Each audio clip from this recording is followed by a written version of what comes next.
We'll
give us 2 more minutes and we'll start with our intro here.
If anyone drops in, we'll kind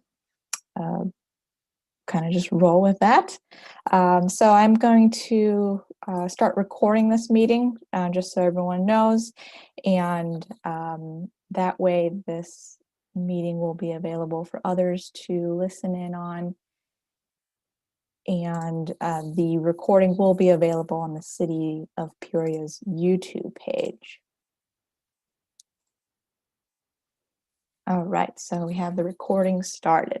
So welcome everyone. I'm happy to see some familiar faces on the screen here, some faces that I haven't seen in a while too. But we're here this afternoon / evening to discuss the housing needs assessment and community revitalization strategy for the East Bluff. Tonight's meeting is primarily on the East Bluff, and we'll have a couple others this week for the other areas included in the strategy plan. This plan started in 2019, and it's a partnership between the City of Peoria and the Illinois Housing Development Authority. So the partnership is with IHDA, so they can provide us some technical and planning assistance to assemble this revitalization strategy. Again, it includes the East Bluff area and has strategies for the Near Northside and the Near Southside. Tonight, we want to hear from you on the draft plan.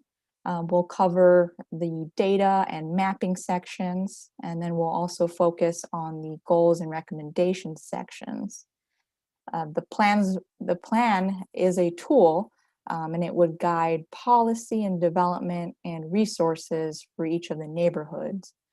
So today we want to discuss how those sections will guide resources for the East Bluff.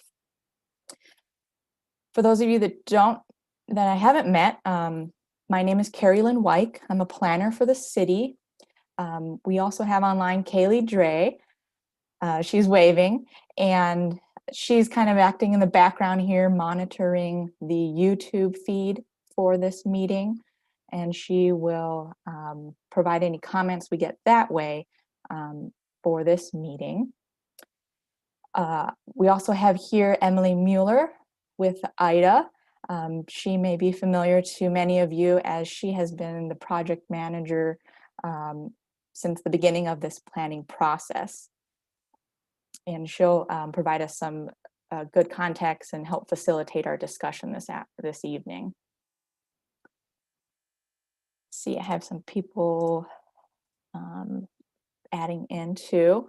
So I've just invited in Megan Cuneo, who's with IHDA, and she's one of their staff members who's been helping with the preparation and compilation of this plan. And so, as you may recall, some of you may recall back in 2019 when this started with a survey that was maybe you filled out or you helped collect and pass out or have gone door to door to have the community needs assessment survey done. And so that was one activity as a part of this process. Another activity was a meeting in July at the East Bluff Community Center where staff presented the results of that survey, and there was an activity with post-it notes called Start, Stop, Continue, and Change. You may remember that. That was a second activity in this process. And then there was also a meeting in September of 2019 where progress on the plan was presented, and IHDA shared the different types of programs that IHDA has that are available to homeowners, to renters, to nonprofits, to municipalities. So those were presented. All of that context is in this plan that we have in draft form now. So survey results, input from meetings, IHDA programs that are available to a range of potential benefactors, I suppose. And that all kind of brings us to today, where we have the draft plan, and we're hoping to hear from you if we collected all the thoughts and have something that can be a tool to guide city resources and other resources moving forward. So that's a little bit of the quick background. I'm going to just lay out a couple ground rules for our meeting this evening. Again, this meeting is being recorded and it will be available on the city's YouTube page. We're going to ask everyone to mute your mic if you're not speaking so we don't have a lot of background noise. And in respect for everyone's time, we're going to try to collect and hear as many comments as we can within this hour. If you can't, if we didn't get to your comment or you think of something tomorrow, send it in writing, contact me, Carrie Lynn Wyke, and we'll gladly accept your comment. And we're going to try to use, at the bottom of your screen, there's a reaction button. And if you'd like to make a comment, if you just want to pick one of those, or your raise your hand option, and then we'll call on you to facilitate kind of an organized discussion here in this venue. There's also a chat box, and you could put in your comments in the chat box. We are going to try to get to the ones that are visual cues here, since they're all in one spot. Again, we'll try to get to everyone's comments as we move through the evening. And then Kaylee Dre, like I mentioned, is monitoring some comments that are coming in through YouTube. Again, we're going to prioritize comments we get here in our Zoom setting. And with that, I think that's about it on that. So let's kind of dive right in. I wanted to ask Emily to give us a little context here for IHDA and their Community Revitalization Program and department that they have that the city is partnered with. And then we'll move into hearing from you on sections of the plan. All right, thank you, Carrie Lynn. Hi, everyone. It's nice to see and recognize some of your faces, and I recognize some names on the screen as well. It's hard to believe that the last time that we had an in-person community meeting in the East Bluff, I believe, was about 2 years ago, about 2 summers ago, in that very hot gym at the East Bluff Community Center, if any of you were at that. And so this is, of course, that same partnership really coming to fruition. And you know, as Carrie Lynn mentioned, we started this partnership off, actually signed the scope of work at the very end of 2018. So this is a very long work in progress. And initially we had thought that we would have been wrapped up and at this point about last year, but COVID really threw off not only this partnership, but the timeline of our entire program's partnerships. So here we are, happy to be at this point, but even happier to have another opportunity to hear from the community and get some more feedback on the plan, because I know that was something that we certainly, you know, struggled with in the last year as we were figuring out how to engage communities safely and really just organize all of the work. But to give some context on the Community Revitalization Program, my name, again, is Emily Mueller. I'm the Assistant Director at this point in time of our Community Revitalization Program. And this is a program that has only been around for as long as this partnership has been around. The idea really came about 6 months prior to us signing the work with the City of Peoria. And it was because in our low-income housing tax credit program, which is the largest funding source for multifamily properties across the country, and IHDA is responsible for administering the tax credits for the state of Illinois, there is a point incentive for communities that we call opportunity areas. And those are ones that show certain market characteristics like growing population or increasing incomes.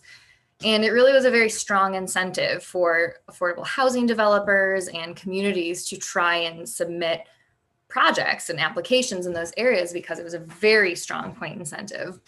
And so in 2016, we decided to, not me personally, but IHDA, the housing, our agency, decided to provide a different sort of point incentive that could, if you weren't in an opportunity area, you could score these points if you were doing active community planning. So we called those community revitalization areas, ones that were either had plans in place that showed a variety of things that pointed to affordable housing and community development. And even if they didn't have something like a comprehensive plan or a large planning document, they could just show that they were doing activities. So hosting community meetings, you know, involving local stakeholders, et cetera. And in that process, we realized that a lot of communities were getting the point incentives, but a lot of them also didn't necessarily have the plans that we were looking for, those components. And so we decided to offer free technical assistance with our staff time to any community that wanted it. And that is precisely what this program developed to be. And we didn't know that it was going to be such a large program as it is today. Now it's much more formalized. We have partnerships with almost 20 communities across the state, and it's really grown immensely over the last 2 years. But you know, all of the components that Carrie Lynn listed that we both did in this partnership and we offer to all communities, that is a broad suite of what we include in our community revitalization plan. So, predominantly community outreach, data analysis, stakeholder involvement, and then compiling all of this together into a cohesive document that's meant to really serve two purposes: connect communities into, the low-income housing tax credit process and give them a really easy 10-point incentive should communities or affordable housing developers choose to go that route. And then even if they don't want to pursue those tax credits, they can just have a lot of the expertise, the data analysis, and the information that we at IHDA look at, and it's presented to you, it's done for you for free. So really just trying to increase capacity and knowledge around affordable housing, around community development, by sharing the programming that we look at IHDA. So I'm happy to talk about any of those specific pieces and happy to answer questions offline if you want to just shoot me an email after this session is over and discuss it further. But really, as Carrie Lynn mentioned, we are here today to listen to you and hear if you have any questions and hear your thoughts, comments, anything. So I think what we're predominantly going to do is really just open up the floor to you. And we have a few prompts, but I think that unless Carrie Lynn wants to take it in a different direction, we can really just start by, hearing from each of you. No, I'm good with that. If anyone wanted to start the room off with any comment.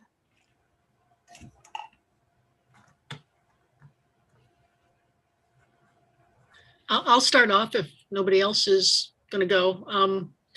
I just have I'm Joyce Harrent, I'm in Peoria. I just have a basic question about the use, this point system that, or how will a housing developer use this plan to get points? And what I'm specifically getting at is, I'm reading in this plan in terms of the overall goals that most of these neighborhoods do not want large, low-income housing projects. They want to revitalize and rehabilitate their existing homes, that sort of thing. So if somebody comes in and wants to do a large project in the North Valley, for example, what will be the attitude, I guess, of IHDA in any kind of approval process that goes on? I guess I'm sort of ignorant about that too. No, of course, I think that's a twofold answer. And one thing I want to clarify, or just make clear, is that with all of these tax credit applications that come in, there's a 100-point scoring system. And so community revitalization can account for 10 of those points. And I should note that a very, very high scoring plan would be like in the 70 range. And so 10 points is significant. So it really is a big draw. It's meant to be a draw, just as the opportunity area point incentive would be. But that said, I feel very strongly, and having been, a part of the scoring process of tax credit applications for the last 4 years, there really is not like a viewpoint on these projects. It is a very strict guidelines on every single of those 100 points that you can earn. It's laid out in our plan that's called the Qualified Allocation Plan. It's a QAP, and we update this every 2 years. We actually have the opportunity to update it again this year, so you might see a point or two change. And for the most part, that is really informed by what we're hearing from communities. Like if, I'm really just making this up, don't hold me to it, but let's say that green standards might want to be promoted, so they might change the incentives for that. But I can provide a link to the QAP if you're interested in the very nitty gritty of it. But that is how LIHTC projects get approved, and then they're competitive. So they score based on other ones that come in. And there really is not like a subjective viewpoint that IHDA puts into this process. It's really dictated by the scores. But should, affordable housing developer want to submit a tax credit application for this neighborhood, they would know that they could get that 10-point incentive to start off with. That doesn't mean that they, of course, would end up receiving an allocation. And then Of course, it would depend on what the developer is coming in. Not all multifamily properties or LIHTC properties would be like the large scale multi-units. It might be a scattered site. And I believe that's what the most recent tax credit award that actually went to the East Bluff community area was a scattered site development. So that would be multiple single family or duplexes across, multiple locations. So Joyce, does that answer your question, or is there anything? Well, I guess if I heard what you were saying, the priorities of the neighborhood are not considered in these 10 points. Do they get the full 10 points because they really hone in on what the neighborhood wants? Or they just get the 10 points because this process was done and they're going to be doing something in that particular geographic area? Yeah, they get the 10 points because this process was undertaken. And really, we're looking for the components of, community outreach, local support, like I said earlier. And I would be happy to share our community revitalization threshold too, and that outlines every single point that we would score, let's say, if a community did not go through this process. The reason that if we had a red flag where we saw major inconsistencies with applications versus what we're hearing out of the community, that might, I would certainly warrant discussion. It's impossible to say exactly which direction that would take. But the reason being is that, when there's planning documentation submitted for any community, East Bluff or any other one throughout the state, it's impossible to say if it's completely representative of every single community voice. And so there are other pieces of a tax credit application that really do look for local support. So support from, elected officials, and then people can submit, letters of approval or letters where they disagree with this as well. And so those are taken into consideration in the overall process, not just in the community revitalization scoring. Okay. Thank you very much. Mm-hmm. I think we have Jane here had a comment.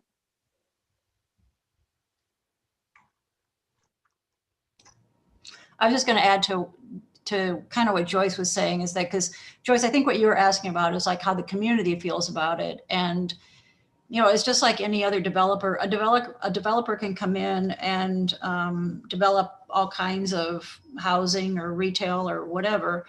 And as long as they get approval through the city, and as citizens, we always have the opportunity to, attend, public meetings that we might want to say, no, we don't want that. But what Emily was saying is, you can do scattered site, you can do multifamily. There are a number of things, but it's like tax credits, and this process is only one means of development. The other thing is that, and Emily, correct me if I'm wrong, that there's not a lot of like tax credit money for renovation, single family homes. I would say that's probably a really challenging project to take on with tax credits. Doing new construction with tax credits has been very challenging, and I can't imagine doing a renovation. Do you get much of that? We actually, I can't speak to the exact numbers of the breakdown that we see, but, speaking anecdotally, we absolutely do see many applications for rehabilitation, or sometimes it's mixed where they'll both construct new units, but also rehab existing structures as well. I don't work on the financing components of that. That would be our multifamily financing team, but I anecdotally have heard, and it makes sense, that rehabilitation is just more costly. And so it's harder to make the bottom line work. And I think that is a deterrent to some developers.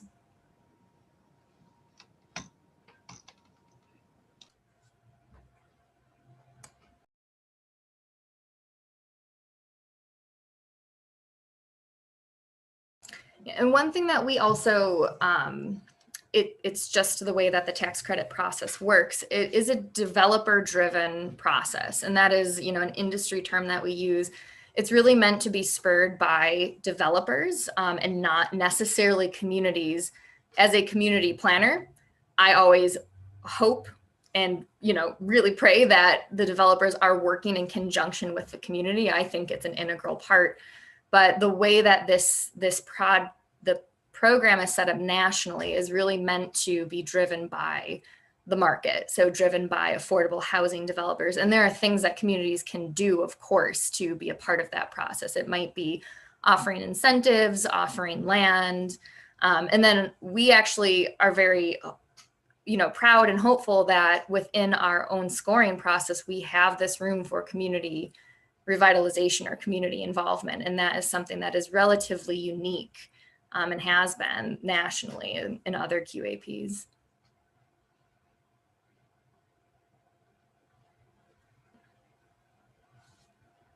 And maybe just to add, this document, I think, has a lot of useful information that I think would be helpful for any type of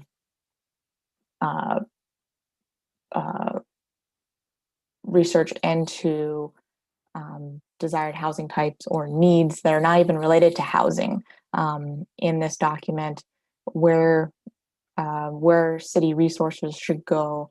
And so I know this is an IHDA document, and clearly they part of it includes not just housing development, but what sort of economics are needed. And when it comes to any particular request for development, there's other layers of regulation, I suppose, that would happen at the individual project level. And this plan is not at that prescriptive level. It's much higher, at the goals and guiding points. And so if a housing development project is proposed to the city, there would be a lot of conversation around this document. How does it fit? And then does it fit within, the zoning requirements or the comp plan? So there's different tools that the city would use to evaluate any proposal. I think, Carrie, you have a comment?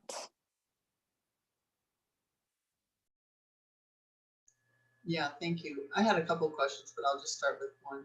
So regarding the rehab, there are no rehab dollars for Peoria. Is that correct from IHDA? Because we already received home and CDBG money, so therefore Peoria is not eligible for any type of rehab money from IHDA. Is that correct?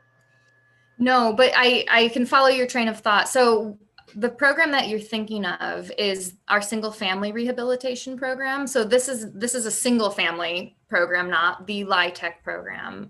LIHTC can both provide funding for new construction or rehabilitation. The single family rehabilitation program provides forgivable loans to single family homeowners. And Carrie, you are correct that in the past, we did not allow for any jurisdictions that already received home or CDBG funds to apply. However, they changed that rule, the department that administers that program, I believe a year or so ago. And so now any community statewide can apply for that program and receive those rehabilitation dollars. Okay, so in the plan as it's currently drafted, it says that you're not eligible. So you may want to look at that. Okay, thank you. I'll make sure that that's corrected.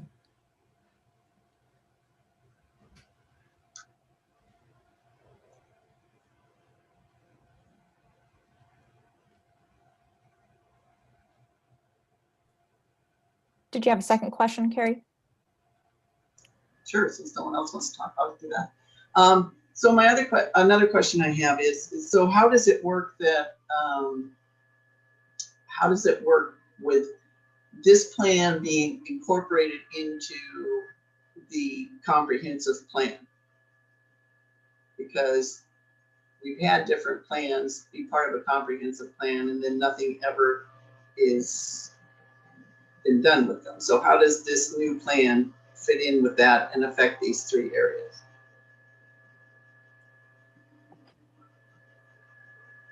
So the, I suppose, procedural question is, this plan would be an amendment to the comp plan. And what that does is it allows for city staff to consider again, the goals and the recommendations in this document as it relates to proposals that might need to come through for some sort of land use review that would go perhaps to our Planning and Zoning Commission. And so that's how it becomes a tool that we can use to evaluate projects. Because once it's part of the comp plan, the comprehensive land use plan, it becomes a tool that we can go to and it has merit behind. For the south side, what I think we are very encouraged by is the tying this plan with the MacArthur corridor plan, and that plan is a little bit more prescriptive than this community revitalization plan. So the two can work together to be used to show to someone that comes and approaches the city and says, hey, I'm looking at this area, what are you hoping to see here? And we can say, hey, I have both these documents you can look at and know what has been heard from the community is desired. So that's a second way that we plan to use this plan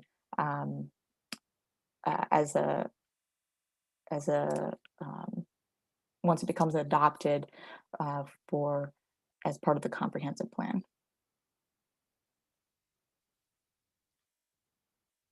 Jane?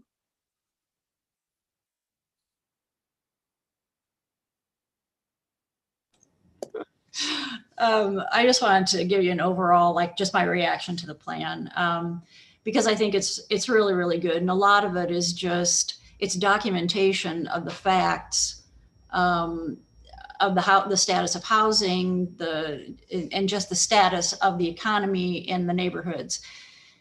And this information, when we applied for the tax credits for the 30 houses that we're building right now, we didn't have a plan like this. And we applied for those revitalization points and got them.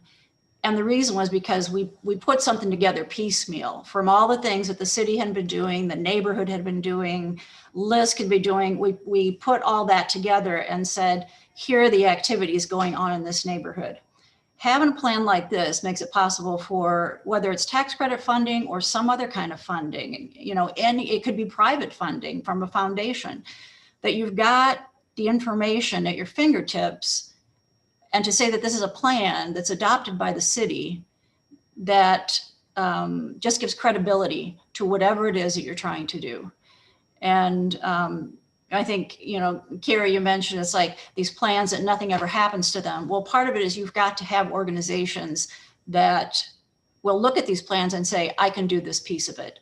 And by having a plan, that gives people that document to say, this is the part of the plan that we as an organization can do.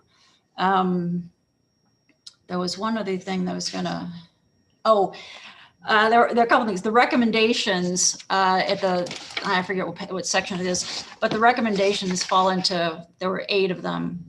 And I just want you to know that we recently put together all of the past questionnaires that have gone out to the neighborhood, and I have like 5 of those, the documentation on 5 of those studies, and this one fits. Everybody's still saying the same thing, so not a lot hasn't changed. So I think it's a good document that could have a lot of use. Thanks for that feedback, Jane. And you touch on a point that I really want to emphasize. Obviously, I work for IHDA. This program is a component of and product of IHDA in partnership. And right now it's a direct incentive in our LIHTC process, but we're also working, we recognize that the programs that we offer may not always be the right fit for what communities want or what communities need. We're totally on board with that. We are planners before we are promoters of any of these programs. So we want the opportunity to be there through these plans, but we are certainly not saying it is a mandatory component that you apply for any of these programs. afterwards. And so we are now working with the grant programs that IHDA manages, with that department that administers the SFR program, the single family rehab program, to see if our planning could be automatic incentives or include automatic incentives in those applications. So if, let's say, Peoria or an organization that, services Peoria applies for those, they would, start off at an advantage because they did this proactive planning. And then, of course, this would be much further down the road. We have not had these conversations yet, but from the onset of our program, it was always our hope that this process would provide an avenue and direct connection to other agencies that provide funding that we do not provide. It might be DCEO, it might be the EPA.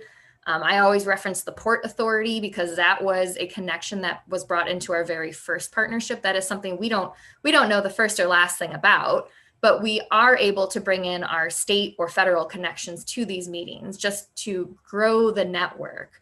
And just be as resourceful as possible. So I always want to relay that to communities that we're trying to be a resource and then offer the avenue, but not necessarily, certainly not dictate the direction that communities are going to take.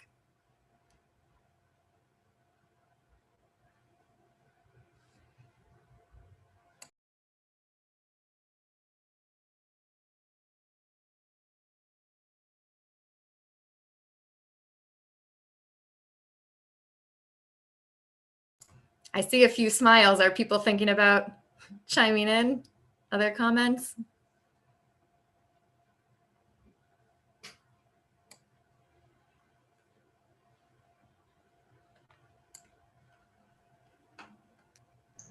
Andy and I have our hands up. Yeah, how about Andy? We haven't heard from him. Yeah, so Emily, you had made mention that there is then a step, or maybe I'm misunderstanding, where once this plan then goes to IHDA, is there also a comment period in regards to that, the plan being submitted to IHDA? Sure. So Andy, are you referring to like this plan itself, a comment period for this, or a comment period for, let's say, like a tax credit application? Well, and that's where maybe the confusion lies when it came up, was for on this plan, for instance, once it is approved by or goes through our planning and zoning and is adopted by the city, there is no more input or comment available to citizens in regards to IHDA and the partnership and any future monies that would be tied up because of this plan, right? The low-income housing tax credit. No, I actually, there's not a process for that because, I think it's being viewed, and understandably so, as though adoption is kind of the final step of this plan. But truly is our partnership with cities, with communities, the final, piece, the final step of the plan is us completing the plan and then offering community feedback. We do not require that communities adopt the plan. It's really up to them if they choose to do that or not. And so when, let's say that a community were to submit this to us for like an application, a tax credit application, or if we were to incentivize it in the other programs as well, those points would already have been achieved. And so we've already been speaking with Carrie Lynn and other communities that we've concluded this process with about what are the steps that we can do in the future. We have that door completely open because we're building this program. And so we just had our first official closeout meeting last Friday with a different community. And we said, should we do a check-in in a year from now and 2 years from now? Should we host another community meeting? Should we collect data in a year to see if we've see any change? So I think the answer to your question is really there is no end. As far as we're concerned, we're certainly open to continuing feedback. And then of course it's dictated by our partners because this plan really belongs to the city and how they choose to move forward with it. And so aside from then the adoption of this plan and the benefit it provides to developers for the low-income housing tax credit, if this is not adopted for an area, the only downside or downstream implication is that a developer would not be given points. No, that's for not the low-income- case. Yeah, no. So because this plan is complete, it would be given those points. It would be given those points already. Okay, and so aside from that, if this plan was not adopted or done, then no other programs are at risk. No other programs are tied to it as closely as low-income housing tax credits. I'm having trouble. So at risk, can you please explain what you mean by that? So a developer wants to get additional tax credits to do their project. They go to IHDA and submit their application for the low-income housing tax credit. If this project is in place or this plan is done, they can get the 10 points for low-income housing tax credit. Mm-hmm. I get that, understood. Are there any other programs that IHDA administers or that are administered by the state that require this to get the bonus points? Oh, no. So this plan is not automatically incentivized in any other program right now. I would add that I've certainly been working with our grants department, and they're very interested in what is the goals and recommendations in this plan, and they have referenced them in some of their applications for funding this year, with the understanding that the plan hasn't been adopted yet, but some of the points in this plan were included in applications for other types of funding. And something that I'll point out too is that in the low-income housing tax credit process, we just finished our reviews for this current year's application. They're not finalized, but we did review all of the ones that submitted for community revitalization. If there's not a plan in place like this, what developers can do, whether or not they choose to work with the community, they can pull together the pieces themselves, just as Jane had mentioned. And that is most commonly what we see, because of course we've only worked with a very small handful of communities. And they may be pulling, information that they've just seen off of websites. They may or may not have been to the communities. Most often they have, but this is just kind of a way to ensure that the community was a part of this, even if it's not the end part of this. And that's just the nature of all community planning, that there will always have to be follow-up. There will always be more opinions on it because communities are constantly evolving. Jane, did you have a follow-up on this topic? Yes, Jane? I keep clicking on the wrong thing. Okay. It kind of responds to you, Andy. What I see this plan as, it's a statement of conditions. This is the statement of, this is, here's the situation in the East Bluff and the North Valley and the Southside. And then, that's what most of the document is. It's a statement of the conditions. It's not, and it's only to the end where you've got goals and recommendations of like, okay, if here's the situation, here are the things that we need to work towards to do. And I'm looking, the tax credit funding thing is an extremely, it's difficult. It's the number of times that you can do applications and not get tax credits. It's not a slam dunk that if you have a plan like this, you're going to get tax credits. No way. And so I see it as, it's a tool for neighborhoods. It's a tool for any kind of funding that you might be going after, not just tax credits.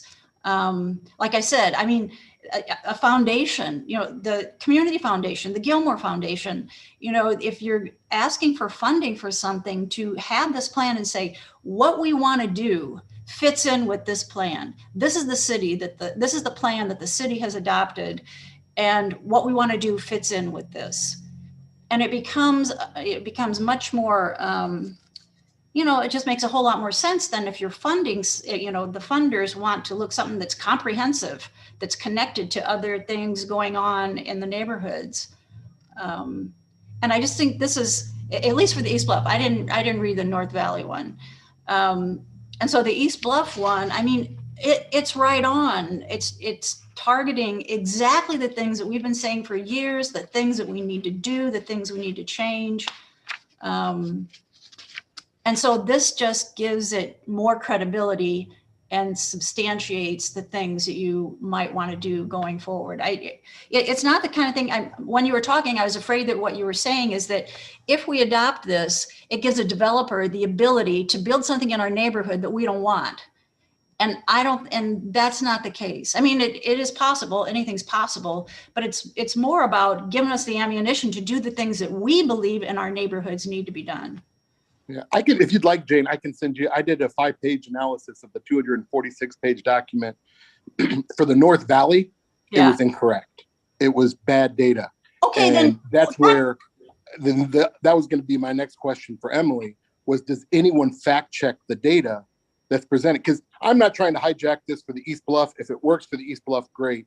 I'm trying to be prepared so that I'm more informed for the meeting for the North Valley. Yeah. But does anyone fact check or anyone else read through this and have that understanding of what the neighborhoods are asking for and needing, aside from, you know, the couple people on the line?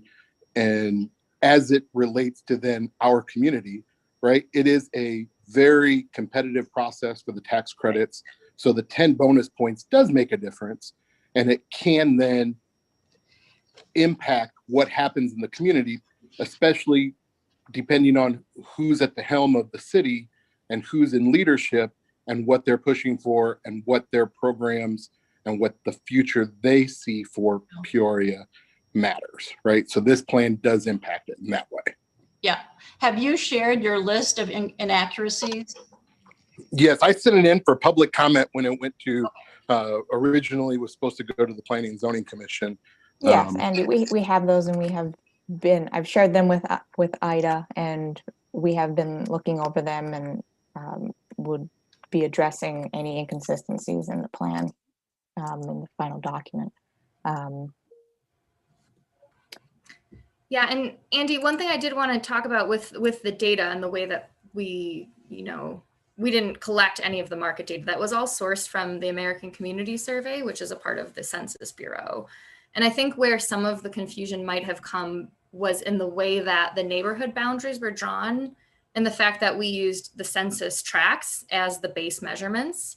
And there's a reasoning for that. So the neighborhood boundaries were drawn, those were dictated by the city when we first began, because they really fit the geographies of how those neighborhoods are most commonly defined, but that doesn't fit with the data, the census tract boundaries equivalently. And so that is something that we discuss in the plan, that it's not a perfect representation, and there is no perfect representation unless you went door to door and conducted your own census or something of the like. And so we do acknowledge, and the East Bluff is actually the best representation of the data because there are 3 census tracts that fit almost exactly within the neighborhood boundaries. But for instance, the North Valley, the Near Northside, as we call it in the plan, there's 2 census tracts, one that dips into the downtown area and then one that does not. And then the neighborhood is kind of a segment of those. So it's not a perfect representation. And we do recognize that's a data limitation, but we don't consider that to be a data inconsistency, but we are, as Carrie Lynn mentioned, looking over that list that you provided as well. So thank you for that. Emily had mentioned kind of steps moving forward, or how to keep this document really as a living document. And I'm kind of interested if anyone online has a comment about would it be helpful to see updates, or what sort of check-ins or neighborhood follow-ups would be helpful. Certainly not saying that we can do everything and anything, but I'd be interested to hear maybe what your thoughts are on how you might use the document, and then how you might be able to use it better if we, had a check-in update, or provided you with a white sheet of some sort, or any other ideas on kind of taking this document to be able to use it, in 2 years from now, sort of example. Any thoughts on that?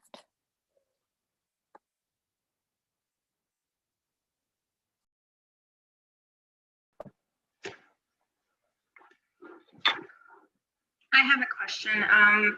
This is my first time joining, just so I get an idea of what's the estimated time frame for adoption of the document, or what's the process like, where it's at right now. It's my first time reviewing it, and I just want to know what the path looks like. Sure, yeah, Christelle, thanks.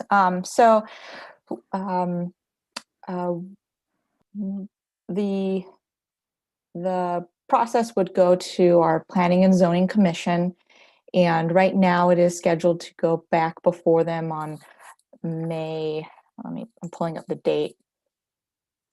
To go before the commission on May 6th. It's the first Thursday of the month. And that would be another opportunity to comment at that meeting or before. And then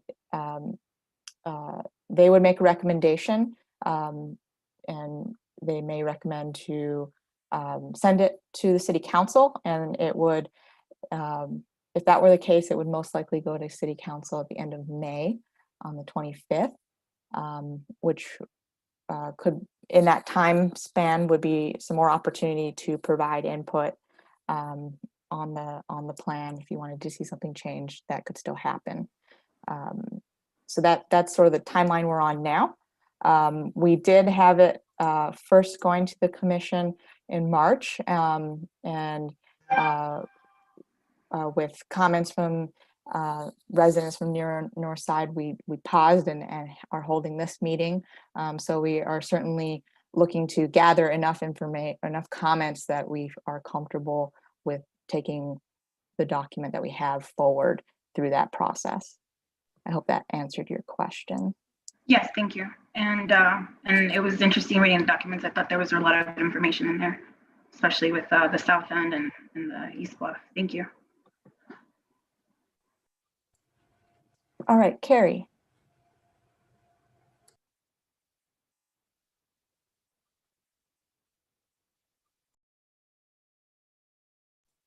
You got to unmute your button or microphone. Right. So I've had an opportunity over the last several years to read several LIHTC applications. The ones that have been in our area have been grossly inaccurate as far as mapping resources and the accessibility to it. The most recent one I've looked at was the Taft Homes 9%, where they said that Walmart was 0.9 miles away from Taft Homes. So I'm wondering how it is that IHDA verifies that information on those applications, because unless I'm a crow, I can't get to Walmart in East Peoria in 0.9 miles. Yeah, that is actually a question I can pass along to our multifamily finance department, because that is the department who reviews what we call our neighborhood assets, and they're the ones that review that particular section.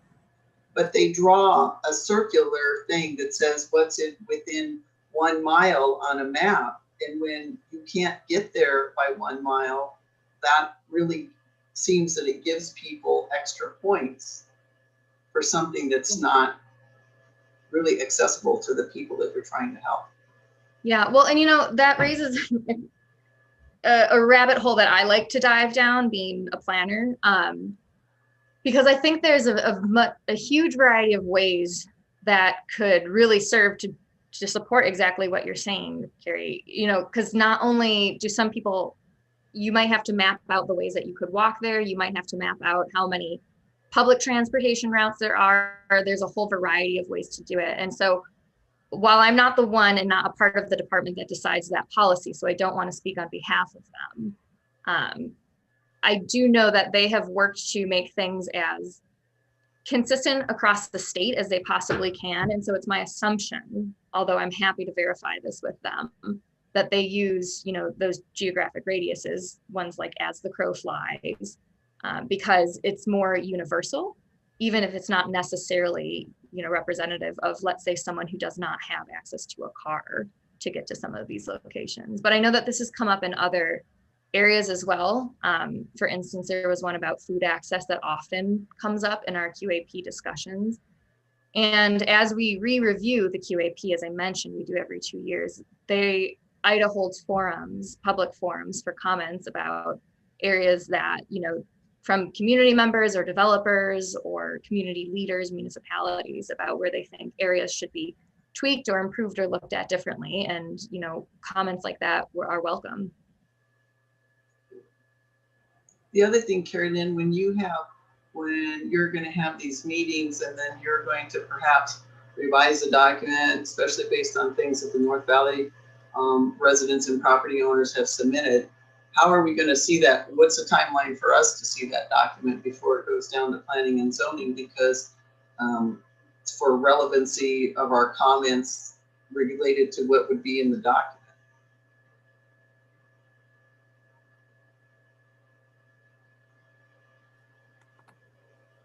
Yeah, I mean, that's going to be worked in with this timeline here for the May turnaround. Really, the way that plans like this can be carried through is the commission can get a document and changes can still be made after the commission. So we would have that whole time to distribute information on what was changed, so that you would see those differences in the plan from the commission meeting through the council meeting. But it's easier to make those changes before the commission meeting than after it's left the commission meeting and it's down on the council floor.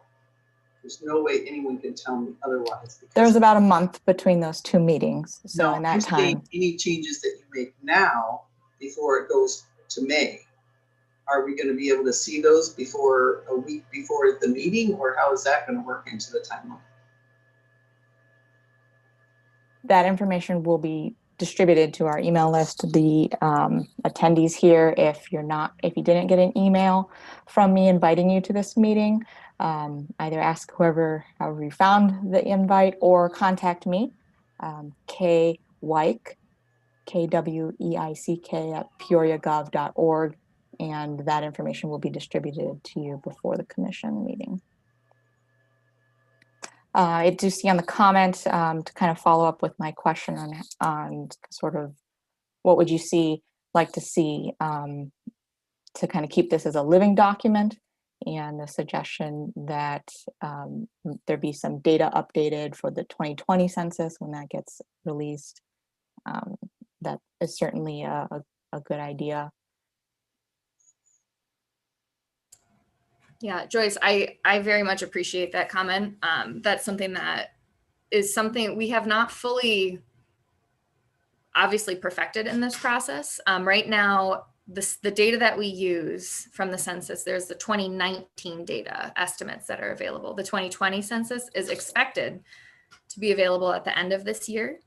And then, of course, like I said, we finished writing this plan approximately a year ago. And so at that time, the 2018 data had only just been released. But that is something that I think we certainly, as IHDA, have a huge interest in having more up-to-date information and then being able to show that change over time. So that's something we can definitely discuss with Carrie Lynn and the team about providing an update to.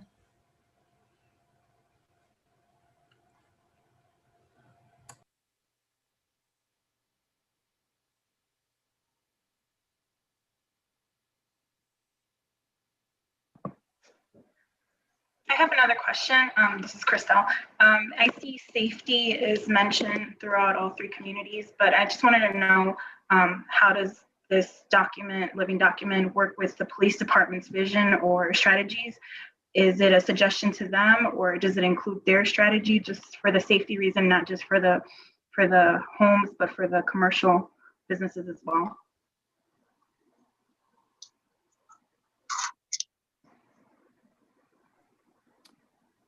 That's a really good question and observation in the plan too. And I can think of a few ways that it's been integrated when we had like the resident officer program, and how that kind of like came to be, again, some of the grant funding that again we could point to and say, hey, this is an interest and a need that we've seen in the neighborhood. But certainly I think it would be a good point to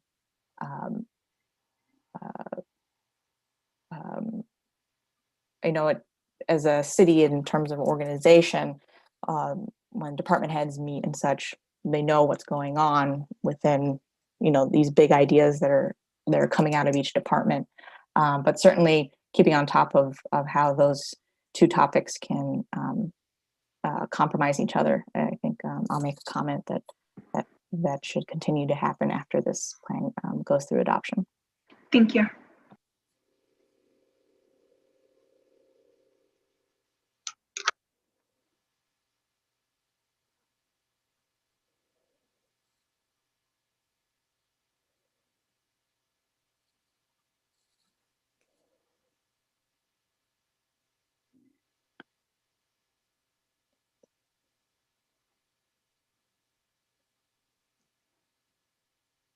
Okay, I guess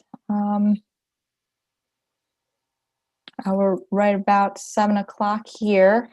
If there's any last comments on the take from what you have been able to read through in the plan, or general thoughts.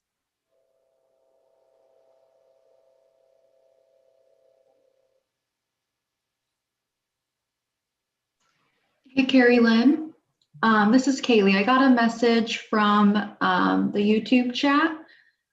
With the East Bluff having limited access to grocery stores, has there been any consideration to permitting keeping chickens, hens only, in the city?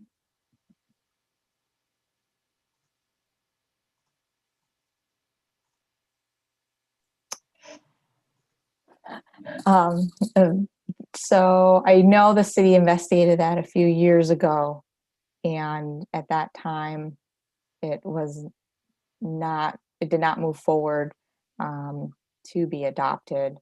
I don't think in any of the aside from that comment, I don't think that we've heard of that comment from any of the other commenting ways. I see you typed it in the comment there. But that's something to note, to keep tabs on if it keeps getting thought about.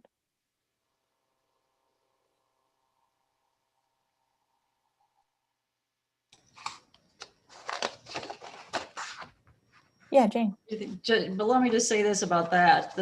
We talk about a food desert, no grocery store in the East Bluff, and everybody forgets we have the Mexican grocery store. We have a grocery store in this neighborhood. It's not Kroger. Kroger's not coming back, but there is a grocery store. And I don't know if it, yeah, I'll leave it at that. One last comment. Is there any note of or mentions of Airbnb opportunities in these different neighborhoods? I'm sorry, Crystal, what did you say? Are there any mentions of Airbnb opportunities, which is more short-term rentals? There was discussion that we had in the goals and recommendations, and I'm jogging my memory back to a year ago, and this was right as COVID had started to spread. So Carrie Lynn, I can't remember why or how that didn't make it into the final recommendations, and I truly can't remember which neighborhood we were discussing that within, but it certainly was a part of the conversations that we had. Thank you. Yeah, I think even when the city has recently passed an ordinance to allow short-term rentals, but in that discussion, it was similar to our discussion tying it into this plan, was kind of balancing the the character of neighborhoods, if you have a lot of them, a lot of short-term rentals, and some of the critics and that you hear about it, but also trying to balance, are these properties, you know, still going to be will enough quality properties, quality housing still be available for residents, long-term residents. And so I think that was some of the thought we had on, should we, you know, make it a point of emphasis or not emphasis of seeking out that particular type of use, or trying to, you know, recognize that given its proximity to like the medical campus, there might be a lot of, there could be a market for it if there isn't one already. But balancing it to make sure there's enough quality housing for long-term residents was the conversation. So if there's any thoughts on that, that certainly is useful moving forward on appropriate use and distribution of short-term rentals. That balance makes sense. Thank you.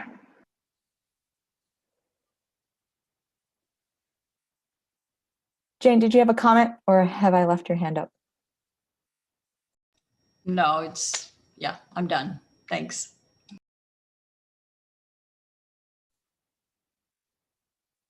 Okay. Let's see. I just wanted to comment that the next session on this plan is scheduled for Wednesday. We took Tuesday off so everyone can go and vote. And so Wednesday, same time, 6 p.m.